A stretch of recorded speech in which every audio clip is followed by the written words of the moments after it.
Assalamualaikum warahmatullahi taala wabarakatuh. Alhamdulillah, munsyil khalqi bil adami.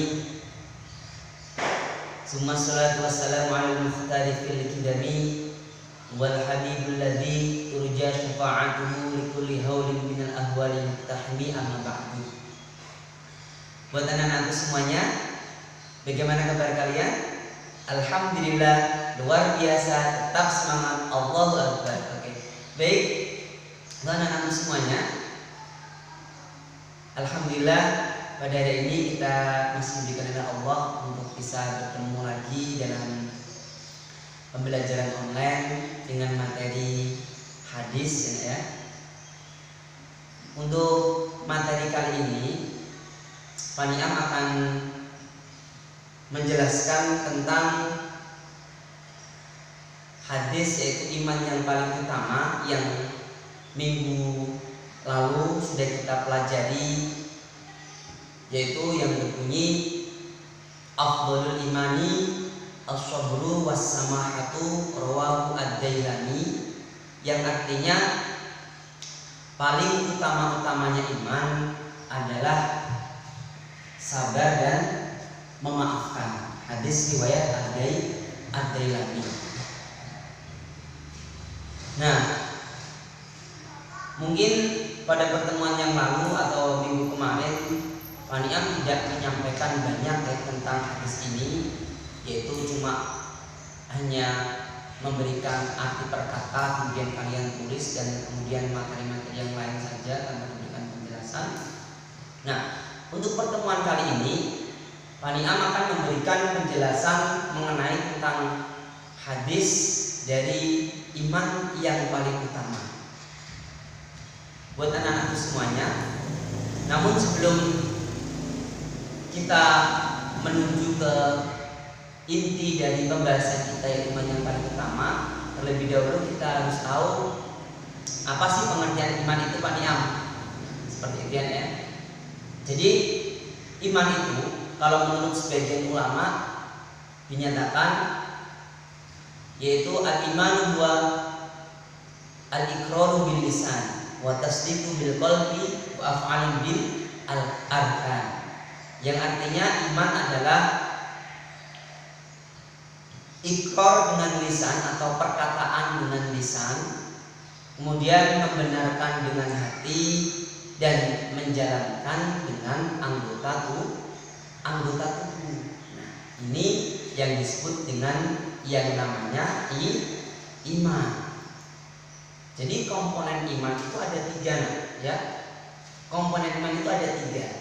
Jadi yang pertama harus ada yang namanya ikrar bil lisan, ya. Kemudian ada yang namanya tasdiq bil qalbi. Kemudian ada yang namanya af'alun bil arkan. Nah, penjelasannya bagaimana Pak Niam tentang iman itu ikrar bil lisan, tasdiq bil qalbi, af'alun bil arkan, itu bagaimana penjelasannya? Penjelasannya seperti ini. Jadi kalau orang dikatakan sebagai orang yang mukmin, itu harus ada yang pertama ikrar bil lisan dulu, yaitu mengucapkan dengan lisannya, mengucapkan dua lafaz kalimat syahadat, yaitu la ilaha illallah Muhammadur Rasulullah. Jadi harus ada ikrarnya. Bukti iman kamu itu apa? Yaitu berupa ikrar, mengikrarkan, mengucapkan bahwa tiada Tuhan yang berhak disembah kecuali Allah, dan menyaksikan dan meyakini bahwa Nabi Muhammad adalah utusan Allah. Inilah yang disebut dengan yang namanya ikrar bil lisan. Yang kedua, ada yang namanya tasdiq bil qalbi, membenarkan dengan hati. Jadi komponen iman yang kedua itu harus ada yang namanya tasdiq bil qalbi atau membenarkan dengan hati. Setelah kita ikrar mengucapkan la ilaha illallah Muhammadur Rasulullah, harus ada tasdiq, membenarkan di dalam hati, meyakini bahwa semua yang disyariatkan oleh Allah, semua yang dibawa oleh Rasulullah Rasulullah ini adalah merupakan syariat yang benar dan harus menerima. Nah, ini namanya tasdiq bil qalbi. Paham ya? Nah, komponen iman yang ketiga yaitu yang disebut dengan af'alun bil arkan, yaitu menjalankan semuanya syariat-syariat tersebut dengan anggota tubuh atau anggota badan. Ini contoh, kita mengerjakan ibadah-ibadah wajib, kita menjalankan ibadah-ibadah sunnah, ya, kita membaca Al-Quran, namanya af'al bil arkan. Inilah yang namanya komponen iman. Dikatakan orang mukmin itu seperti itu. Harus ada ikrarnya, harus ada pembenarannya, harus ada pembuktian di lapangannya, seperti ibadah kita itu. Ya, paham ya nak? Gak bisa orang mukmin gak mau sholat, gak mau membenarkan, oh saya gak meyakini kalau syariat tersebut itu benar. Tidak boleh seperti itu. Tidak bisa dikatakan sebagai orang beriman. Apalagi orang katanya mukmin tapi gak mau sholat. Jadi cuma lucu ya. Paham ya nak? Jadi namanya orang mukmin harus ada ikrarnya, mengucapkan la ilaha illallah. Kemudian ada pembenarannya, meyakini bahwa Allah itu adalah zat yang maha esa, meyakini Allah itu adalah zat yang maha mampu. Seperti itu. Dan yang terakhir komponen iman adalah kita harus menjalankan semua perintah-perintah Allah dan syariat-syariat yang dibawa oleh Rasulullah. Inilah yang namanya iman yang sempurna. Paham? Anak-anakku yang paling saya sayangi, menuju ke pembahasan selanjutnya. Nah, terus yang dimaksud dengan apa Pak Niam kemarin, yaitu tentang iman yang paling utama, gimana Pak Niam? Bukannya iman itu banyak ya Pak Niam? Bukan hanya istilah yang mencerminkan iman itu banyak ya Pak Niam, bukan hanya sabar dan maafkan saja. Ya, contoh kita melihatkan kamu juga termasuk pencerminan orang yang beriman. Kemudian berkata baik atau diam itu juga termasuk cerminan dari iman. Kemudian malu itu juga termasuk cerminan dari iman. Nah, kenapa kok hanya sabar dan maafkan saja yang bisa menempati tempat yang tertinggi banyak? Nah, ini penjelasannya seperti ini. Jadi sabar dan pemaaf ini adalah merupakan dua akhlakul karimah, akhlak di dalam jiwa seseorang, yang mana memang dua komponen ini, yaitu memaafkan dan sabar ini dibutuhkan dalam segala bentuk amaliyah dalam syariat kita.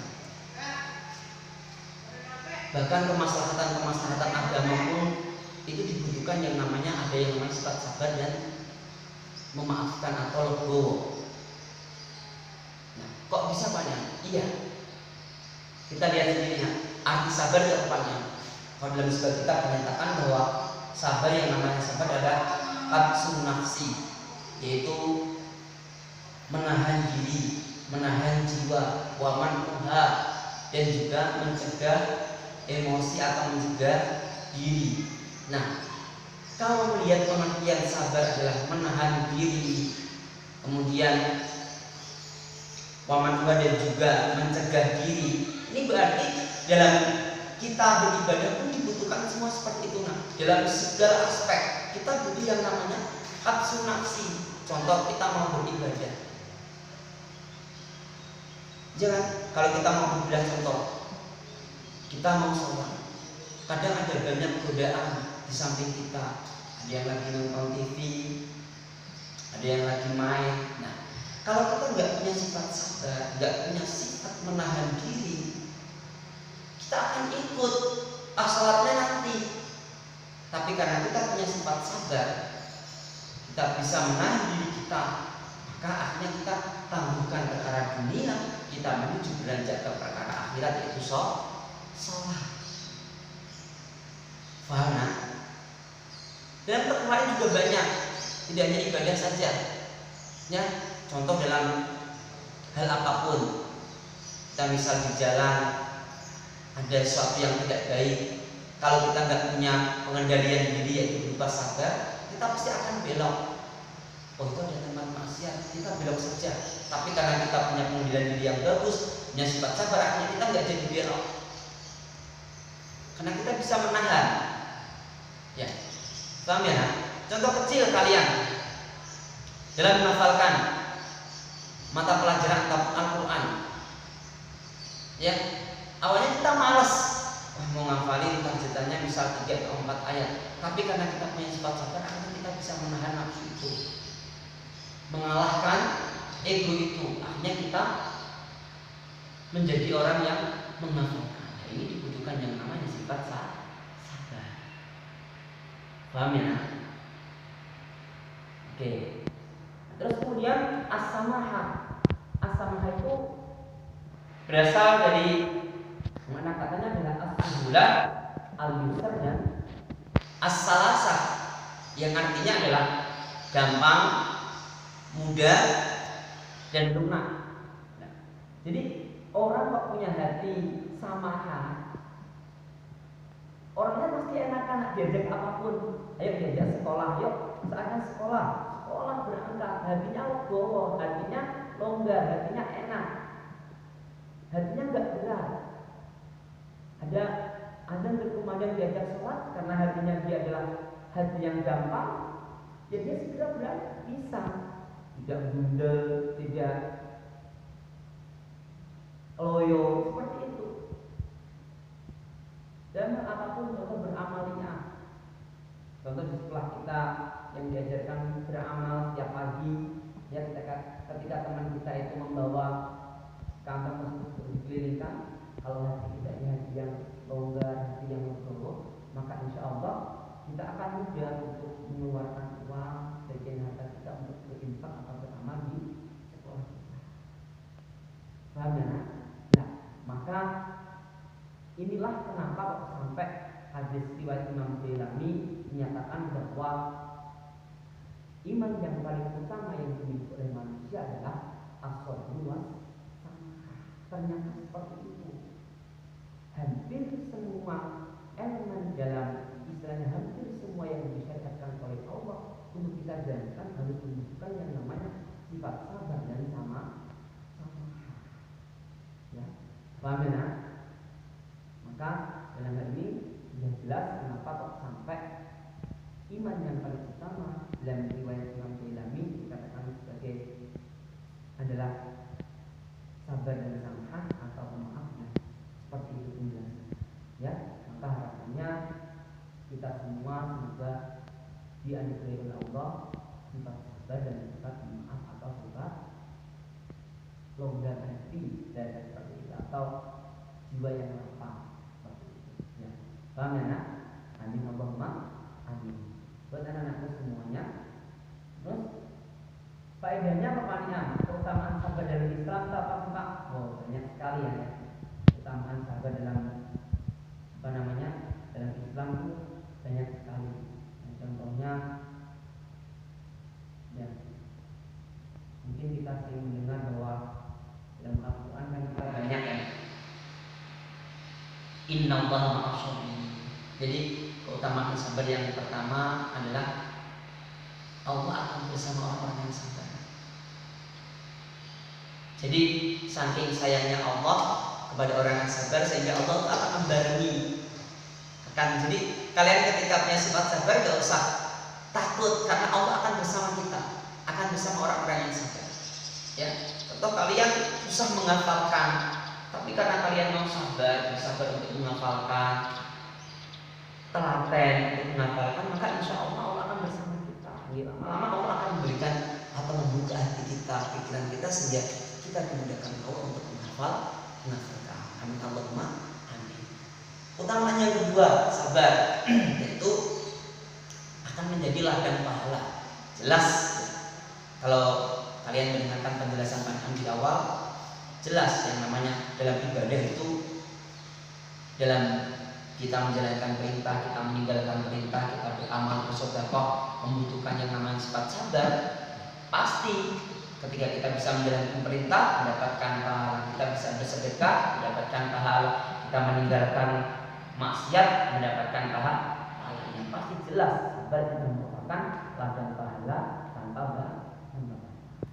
Yang ketiga, orang yang sabar akan memperoleh kehidupan yang selamat. Pasti ya. Dan yang orang sabar pasti akan dijamin oleh Allah dengan keselamatan. Ya, karena jaminan Allah sudah banyak sekali orang yang akan sabar ya. Ketika kita nanti bisa bersabar, kan berarti kita bisa menjalankan perintah Allah dengan baik. Kalau kita bisa menjalankan perintah Allah dengan baik dan menjauhi larangannya, kita akan mendapatkan gelar al-muttaqin. Berarti jaminannya orang yang bertakwa, Allah akan memberikan jalan keluar dan menjadikan perkaranya adalah perkara yang lebih mudah atau dimudahkan oleh Allah. Seperti itu, ya. Nah, yang terakhir, untuk keutamaan sabar dan Islam, yaitu Allah akan memberikan sabar berbeda dari orang-orang yang sabar.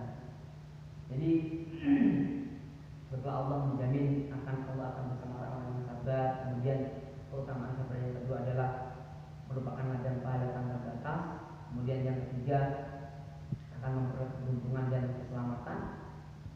Yang keempat, orang-orang yang sabar dan akan dijadikan Allah dengan kabar gembira. Ya, mungkin kita sering mendengarkan, mungkin atau mungkin kita pernah baca Al-Quran, Abasyirus Shabirin. Nah, seperti itu. Abasyirus Shabirin, lanjutan ayat akan diberikan keutamaan atau janji Allah berupa surganya Allah. Ya. Paham ya? Paham? Bisa diterima ya? Oke, nah demikianlah penjelasan tentang keutamaan iman atau iman yang paling utama, kemudian keutamaan sabar dalam Islam, dan harapannya semoga kita semua dianugerahi oleh Allah sifat sabar dan sifat pemaaf, sehingga kita bisa memperoleh keutamaan sabar seperti yang telah kita bahas pada pertemuan kali ini. Dan harapannya semoga ilmu yang kita dapatkan ini, ilmu yang kita pelajari ini dapat kita amalkan, jadi ilmu yang bermanfaat, jadi ilmu yang berkah. Dan harapannya semoga kita semua selalu dalam naungan ridho rahmat taufik. Amin Allahumma amin. Baik, bagi panitia cukup sekian.